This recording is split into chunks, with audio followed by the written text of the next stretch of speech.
স্বাগত আজকে জেডএসআরএম নির্বাচনের পথে আয়োজনে। দর্শক, আগামী ত্রয়োদশ জাতীয় সংসদ নির্বাচনকে কেন্দ্র করে সংশ্লিষ্ট সব ধরনের সংবাদ জানাতে প্রতিদিন ঠিক এই সময়ে নিউজ 24 আপনাদের সাথে থাকবো আমি নাফিসা হক। আর যেমনটি জানাচ্ছিলাম যে প্রতিদিন আমরা একটি করে জেলা এবং তার সকল সংসদীয় আসনের তথ্য এবং আদ্যপান্ত জানবো।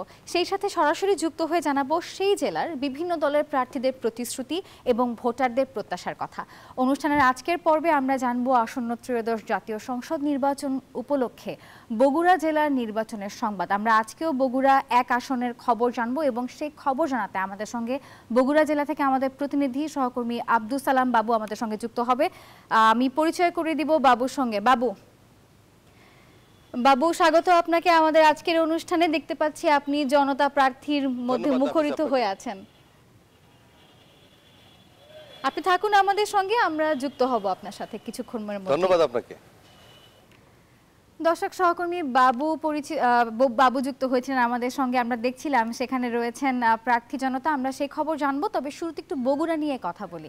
বগুড়া হচ্ছে রাজশাহী বিভাগের একটি জেলা এবং যদি সংসদীয় আসনের ক্ষেত্রে বলি, এর 7টি আসন রয়েছে। আর তার মধ্যে জাতীয় সংসদের 36 নম্বর আসন দখল করে রয়েছে বগুড়া 1। আর এই আসনের অন্যতম প্রধান সমস্যা যদি চিহ্নিত করা যায়, সেটি সবাই এক বাক্যে বলবে নদী ভাঙন।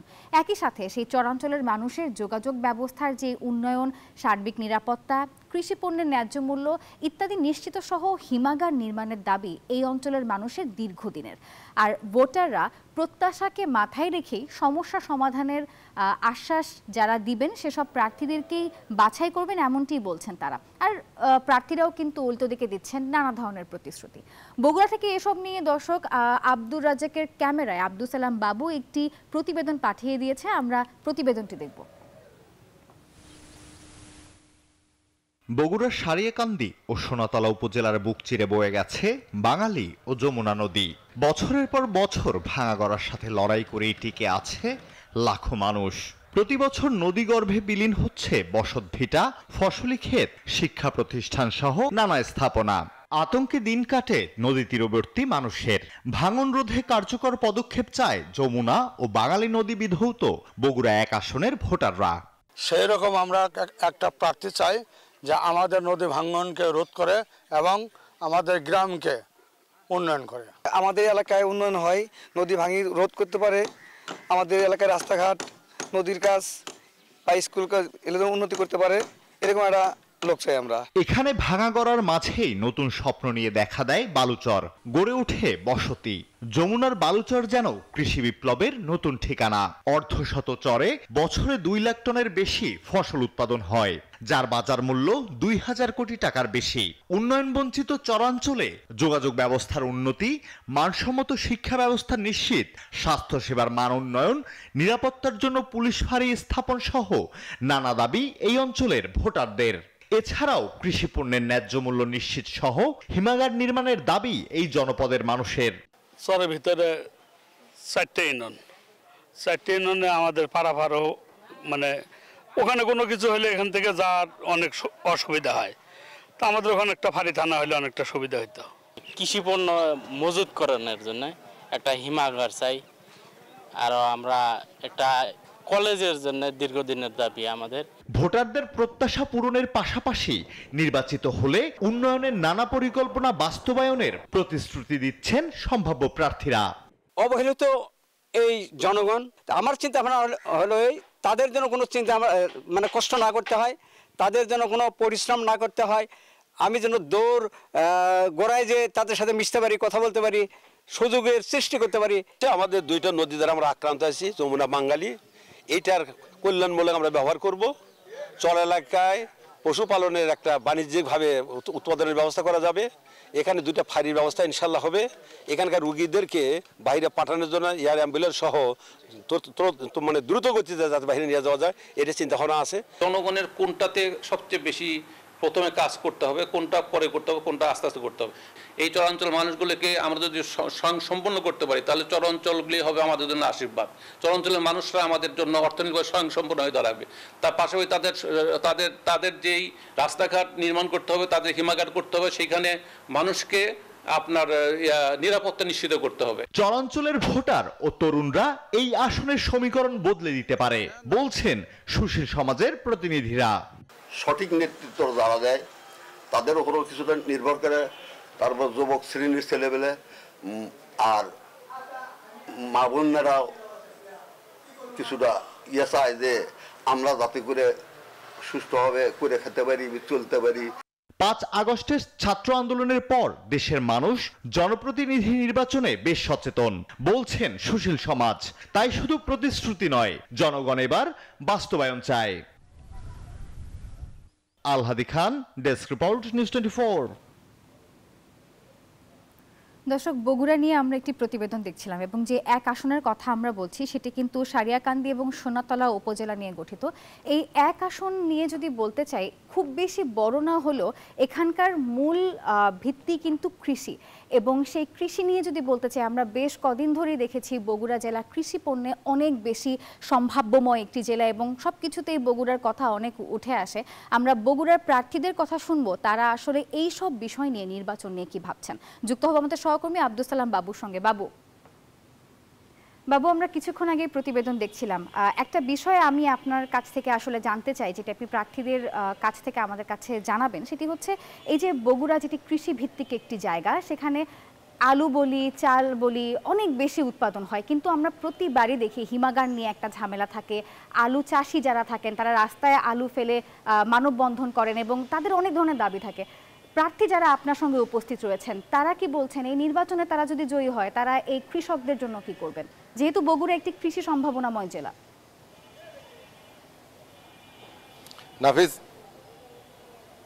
নাফিসা, আপনাকে ধন্যবাদ। আসলে আমরা যেখানে রয়েছি সেটা সারিকান্দি উপজেলা, এবং এই সারিকান্দি সহ আশেপাশের যে উপজেলা রয়েছে সোনাতলা, এই দুটো মিলে অর্ধশতাধিক চরাঞ্চল রয়েছে, যেখানে বছরে 18,000 হেক্টর জমিতে শস্য উৎপাদন হয়, প্রায় 2,000 কোটি টাকার বেশি উৎপাদন হয়।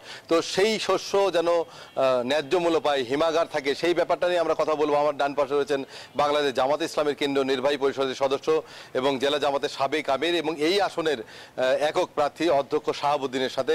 তিনি জানাবেন আসলে চরাঞ্চলের মানুষ এবং কৃষির জন্য কি করতে চান। নাহমাদু ওয়া নুসাল্লি আলা রাসূলিল কারীম।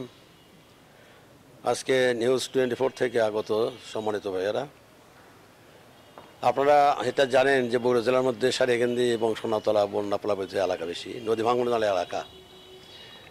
আমরা এই ব্যাপারে অনেক পরিকল্পনা আমাদের রেখেছি। চর এলাকার জন্য বিশেষভাবে কিছু পরিকল্পনা আছে। একটা হলো যে যত চর আছে, যত জমি আছে, 2/3 আমাদের ওই পারে, নদীর ওই পারে। এই জমিগুলো খুব ফার্টাইল ল্যান্ড। এখানে আমি যতটুকু সম্ভাবনা দেখেছি, সেখানে জনগণের কল্যাণের জন্য করা যাবে অনেকগুলো কাজ। একটা হলো লাইফ স্টকের একটা মানে ডেইরি ফার্ম করা যেতে পারে। এখানে প্ল্যান ওয়াইজ বাণিজ্যিক ভিত্তিতে পশু চাষ করা যেতে পারে। এখানে অজস্র পরিমাণে ভুট্টার চাষ হচ্ছে, বাদামের চাষ হচ্ছে, এগুলো স্টোরিং করা যেতে পারে।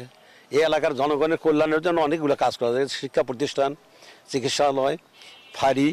এবং আমার একটা চিন্তা আছে যে আল্লাহ যদি আমাদেরকে জামাত ইসলামীকে ক্ষমতা দেন, তাহলে গোটা উত্তরবঙ্গের উপর যে বার্ডেনটা যমুনা ব্রিজের উপর হয়েছে, এখানে দ্বিতীয় যমুনা ব্রিজ একটা স্থাপন করে এই সারিয়াকান্দি থেকে মাদারগঞ্জে যাওয়ার যে রাস্তা ওই ধার হয়ে গেছে একটা, এটা হলো জামথল পর্যন্ত, এটা যদি আমরা একটা ব্রিজ করতে পারি, তাহলে গোটা উত্তরবঙ্গ থেকে এটা আমরা কভার করতে পারবো। এতে আমাদের উত্তরবঙ্গের শস্য সমৃদ্ধ যে এলাকা, বিভিন্ন রকমের শস্য আমরা উত্তরবঙ্গে, দক্ষিণবঙ্গে, পূর্ববঙ্গে আমরা সাপ্লাই করতে পারবো। তাতে আমাদের ন্যাশনাল ইনকাম এখানে বেড়ে যাবে। আবার ওই দিকে থেকে যে সমস্ত জিনিস এখান থেকে শুরু করে আনার এই পথটা সহজ হয়ে গেলে আমরা এখানে সহজে আসতে পারবো। এখানে আমাদের ফাঁড়ির ব্যবস্থা করার চিন্তাভাবনা আছে। কারণ হলো 4টা চর আছে, 4টা ইউনিয়ন আছে, 4টা ইউনিয়ন প্রায় একটা সেমি একটা উপজেলার সমান প্রায়। আমি আগে বলি 2/3 কিন্তু ওই ধারে আছে। এখানকার মানুষগুলো খুবই কষ্টের মধ্যে জীবনযাপন করে। আমরা যদি এখানে একটা মোটামুটি এয়ার অ্যাম্বুলেন্সের ব্যবস্থা করতে পারি, তাহলে পুরো দ্রুত গতিতে আমরা বাইরে এই পেশেন্টগুলোকে আমরা দূরে নিয়ে চিকিৎসা দেওয়ার ব্যবস্থা করতে পারবো। আর এখানে তো এমনি কলেজ, স্কুল, মাদ্রাসা, মসজিদ, এগুলোর অনেক অসুবিধা আছে, এগুলোকে আমরা সহজভাবে আমরা দেখব। আর সারিয়াকান্দির এখানে 2টা নদী, বাঙালি নদী এবং যমুনা নদী। যমুনা নদীর আমি 30 বছর আগে থেকে প্রশাসনকে বলেছিলাম যে এই যে কালীতলার যে গ্রাইনটা আছে এটা প্রুফটা আপনারা জানেন যে এই গ্রাইন থাকার পরে আর ভেঙ্গার দিকে আসে নাই। আমি গোটা কয়েক গ্রাইন ওরে ফুলছড়ি ঘাট থেকে শুরু করে এই পাবনার পর্যন্ত বলেছিলাম যে কয়েকটা গ্রাইন যদি আমাদের সীমানার মধ্যে দিতে পারি তাহলে নদী ভেঙ্গার এদিকে আসবে না, এবং সেটা বাস্তবে দেখা যাচ্ছে যে কালীতলার গ্রাইন থাকার পরে আর ভেঙ্গে আমরা পশ্চিম দিকে আসতেছে না। যেখানে যেখানে গ্রাইন নাই সেই সমস্ত এলাকাগুলো ভেতরে ঢুকে গেছে। তা আমার চিন্তা ভাবনা আছে পূর্ব ধারে এরকম গ্রাইন এবং পশ্চিম ধারে গ্রাইন দিয়ে মাঝখানে কয়েক মাইল ডিস্টেন্স রেখে নদী যদি এদিকে পালানবাড়িতে প্রবাহিত করা যায় তাহলে দুই ধারে অনেক জমি আমাদের সেভ করতে আমরা পারবো। এখানে রিহ্যাবিলিটেশন করা যাবে, বেকারত্ব দূর করা যাবে। আমার এখানে চিন্তা আছে যে ট্যানারি আমাদের বগুড়াতে ছিল, এই ট্যানারি ফ্যাক্টরি এখানে নাই, শিল্পটা নাই। ট্যানারি রাখলে এখানে অনেক ছেলের আমরা আনএমপ্লয়মেন্ট প্রবলেম সলভ করতে পারবো। এখানে আর একটা জুট মিল আমরা করা যেত উত্তরবঙ্গের, এখান থেকে আমাদের অনেক আমরা ছোটোবেলাতে দেখছি বহুত পার্ট নারায়ণগঞ্জ পর্যন্ত গেছে। আমরা জুট মিল করতে পারলে নদী পথে প্রবাহিত হবে। এখানে যদি আমরা যেটা জিকে প্রজেক্ট হলো, জিকে প্রজেক্টের মতো যদি, যেহেতু জিকে প্রজেক্ট এখন আর চলে না, কারণ হলো পদ্মাতে বাঁধ দেওয়ার পরে আর পানি আসে না ফারাক্কার কারণে। আমাদের এখানে বাঁধ নেই, আমাদের এই পানিগুলো তিস্তা ব্যারেজ ওইখানে যে একটা পরিকল্পনা এসেছেন, এইটার পরে আমাদের এখানে আমরা কিন্তু বিদ্যুৎ উৎপাদন করার মতো একটা সুযোগ আমাদের হয়, কারেন্ট ফ্লো হবে এরকম প্ল্যান ওয়াইজ যদি এটা করা যায় বৈজ্ঞানিক যুক্তিতে এগুলো করার মতো একটা সম্ভবত রয়েছে। আমাদের আমরা একটু বাসদের প্রার্থী আছেন ডাক্তার শাহজাহান আলী, তার কাছে জানতে চাইবো যে আপনি আসলে এখানে প্রার্থী হয়েছেন, জনগণকে কি প্রতিশ্রুতি দিচ্ছেন? আসসালামু আলাইকুম। আমার প্রতিশ্রুতি হচ্ছে জনগণের কাছে আমরা যাই, কিন্তু জনগণের মনের কথা শুনি, কিন্তু কথা অনুসারে আমরা কাজ করতে পারি না। বিভিন্ন সুবিধা অসুবিধা তাদের কাছে আছে, আমরা কথাই দেই কিন্তু কথা অনুসারে কাজ করতে পারি না।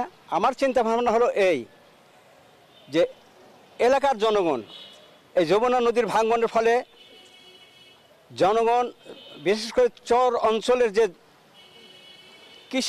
কৃষকগুলো আছে তাদের যে অসুবিধাগুলো, এগুলো মানে বলে ভাষায় প্রকাশ করা যায় না। কারণ হলো এই, আমি দেখেছি যে স্বাস্থ্যসেবার দিক দিয়ে চরে যদি কোনো লোক অসুস্থ হয়ে পড়ে, যেমন প্রসূতি মাই যদি থাকে, প্রসব ব্যথা উঠছে, কোথায় নিয়ে যাবে, কিভাবে কি করবে, এভাবে আমি অনেক দেখেছি যে অনেক মায়েরা মৃত্যুবরণ করেছে।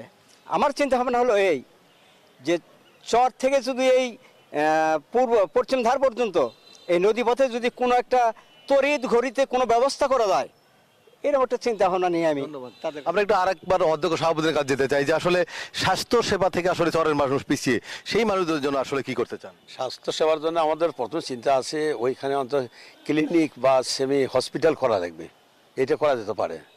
আর 2 নম্বর হলো যে বেটার ট্রিটমেন্টের জন্য ওই যে আমি বললাম এয়ার অ্যাম্বুলেন্স বা তড়িৎ গতিতে পেশেন্ট দূরে নিয়ে যেতে পারে, সেটা ঢাকা হয়ে যেতে পারে, রাজশাহী যেতে আমাদের বগুড়া জিয়াউর রহমান মেডিকেল কলেজ যেতে পারে। এটা আমার একটা চিন্তা আছে যে এগুলো আমরা এখানে করতে পারি, এই যে চিকিৎসার জন্য করতে পারি। আর অন্য অন্য খাতগুলো যেগুলো বললাম, বেকারত্ব দূর করার জন্য একটা সুবিধা হবে ওই যে আসবেন। ধন্যবাদ, আমাদের 2 প্রার্থী কথা বললেন। আমরা আবার ফিরে যেতে চাই স্টুডিওতে নাফিসার কাছে। বাবু ধন্যবাদ আপনাকে। দর্শক সহকর্মী বাবু যুক্ত ছিলেন জামাতে ইসলাম এবং বাসদী 2 দল থেকে সম্ভাব্য প্রার্থী, এবং তাদের কাছে জানতে চাওয়া হয়েছিল তারা যদি নির্বাচনে জয়ী হয় তারা বগুড়া 1 আসনের জন্য কি করবেন।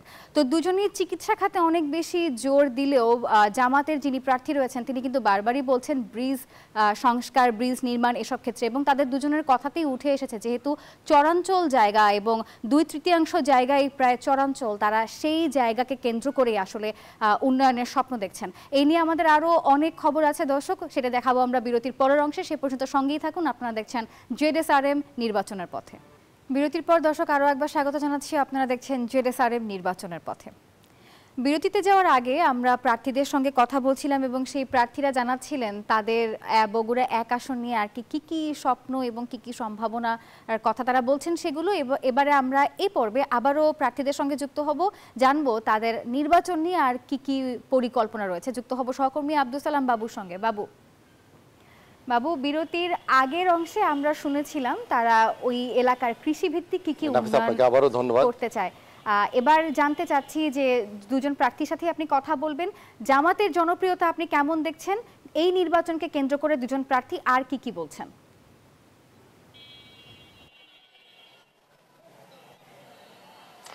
নাফিসা, আমরা আবার যাব জামাতের প্রার্থী অধ্যক্ষ শাহাবুদ্দিনের কাছে, যিনি এই সারিয়াকান্দি ডিগ্রি কলেজের সাবেক অধ্যক্ষ।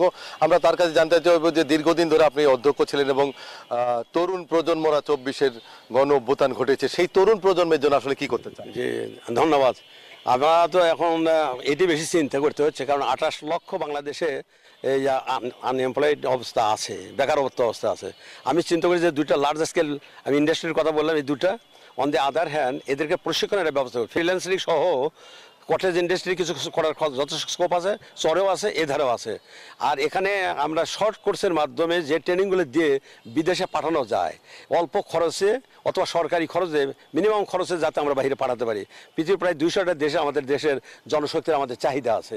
এই চাহিদা পূরণের জন্য শর্ট ট্রেনিং দিয়ে যদি আমরা পাঠাতে পারি, তাহলে আমরা আনপ্রোডাক্টিভ ওয়েতে যত টাকা খরচ হয় এই টাকাগুলো ওইদিকে না দিয়ে প্রোডাক্টিভ ওয়েতে ম্যান পাওয়ার ডেভেলপমেন্টের জন্য আমরা যদি তাদেরকে প্রশিক্ষণ দিতে পারি, তাহলে অসংখ্য ভাই বোনদেরকে আমরা বাইরে পাঠাতে পারবো এবং ন্যাশনাল ইনকাম, ফরেন ইনকাম বৃদ্ধি করার জন্য এটা আমাদের জন্য খুব সহায়ক হবে। তো ফ্রিল্যান্সিং এটা আছে, শর্ট কোর্স ট্রেনিং আছে, লার্জ স্কেল যেহেতু ইন্ডাস্ট্রির কথা বললাম এখানে করা যেতে পারে, এবং কটেজ ইন্ডাস্ট্রি বিভিন্ন জায়গাতে করা যাবে, লাইফ স্টক করা যেতে পারে, আপনার হর্টিকালচার করা যেতে পারে, পানির চাষ, পশুর চাষ, তারপরে ফুল ফল ইত্যাদি অনেক। স্যার, আরেকটা প্রশ্ন, যে আপনি এই সময়ে বগুড়ার এই এক আসনে নারী ভোটার এবং তরুণ ভোটাররা কিন্তু ফ্যাক্টর, তাদের কেমন সমর্থন পাচ্ছেন, কেমন প্রত্যাশা করছেন? আমি তো যে গ্রামে গঞ্জে গিয়ে যেটা দেখতেছি, আমার আগে তারাই মনে হচ্ছে তৈরি হয়ে আছে। ও আগে অভিনন্দন জানায় বলে যে আমরা এবার সব দেখেছি, এবার আমরা থাকবো। কারণ দেশটা তো 54 বছর গেছে দুর্নীতিমুক্ত হতে পারেনি, চাঁদাবাজ মুক্ত হতে পারেনি, অন্যায় একে জর্জরিত হয়ে গেছে, মানুষ বাঁচতেছে। এই যে সিএনজিরা, রিক্সাওয়ালারা, এরা তো একে আমার অবস্থা যে চাঁদার হাত থেকে তারা বাঁচতে চাইছে। আর এই দেশটা দুর্নীতি এবং চাঁদাতে ভরপুর হয়ে গেছে। 53 বছর আমরা চ্যাম্পিয়ন ছিলাম দেশ, আজকে এই চ্যাম্পিয়নের হাত থেকে আমাদের বাঁচার দরকার আছে। এই জন্য মহিলারা মনে করছে যে মিসআন্ডারস্ট্যান্ডিং ছিল, তারা বুঝতে পারছে যে নিরাপদ সব এখানে তাদের হক বেশি আদায় করবে। আর তরুণের আমরা বলেছি যে তোমাদের রক্ত তাজা আছে, তোমাদের এই কাজে আমরা তোমাদের ব্যবহার করবো, তোমরা আমাদেরকে সহজ দেওয়ার। এবং দেখা যায় তারা কর্ডিয়ালি রিসিভ করছে এবং আমাদের পক্ষে তারা আগে তারা প্রস্তুত হয়ে আছে, আমাদের বলছে যে আমরা এবার আপনাদেরকে দিব। এভাবে দেখছি আমরা তৈরি কি হয়তো আল্লাহ ভালো জানে। এটা অধ্যক্ষ শাহাবুদ্দিন, আমরা একটু কথা বলবো বাসদের প্রার্থীর কাছে, যে এই যে বিএনপি জামাতের বড় দুটি দল আমরা মনে করি, সেই জায়গায় বাসদ কতটা সমর্থন পাচ্ছে, আপনারা কি প্রত্যাশা করছেন? ধন্যবাদ আপনাকে।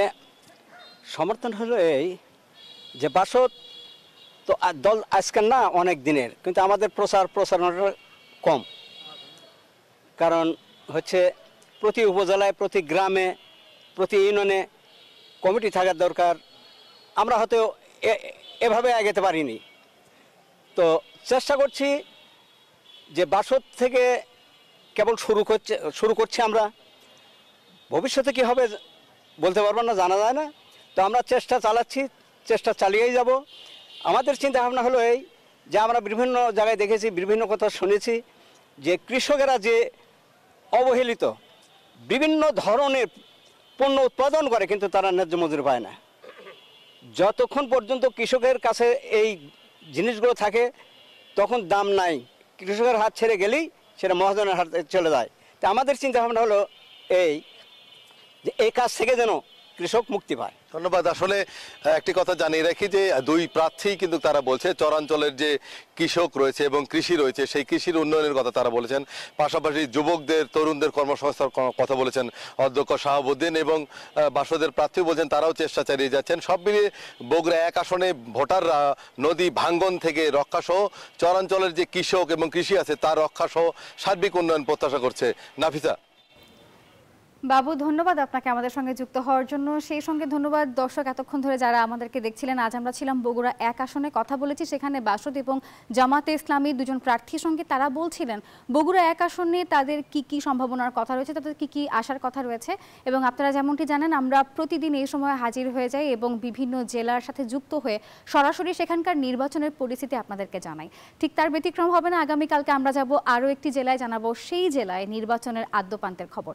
সে পর্যন্ত আমাদের সঙ্গেই থাকুন এবং দেখতে থাকুন জেডএসআরএম প্রেজেন্স নির্বাচনের পথে।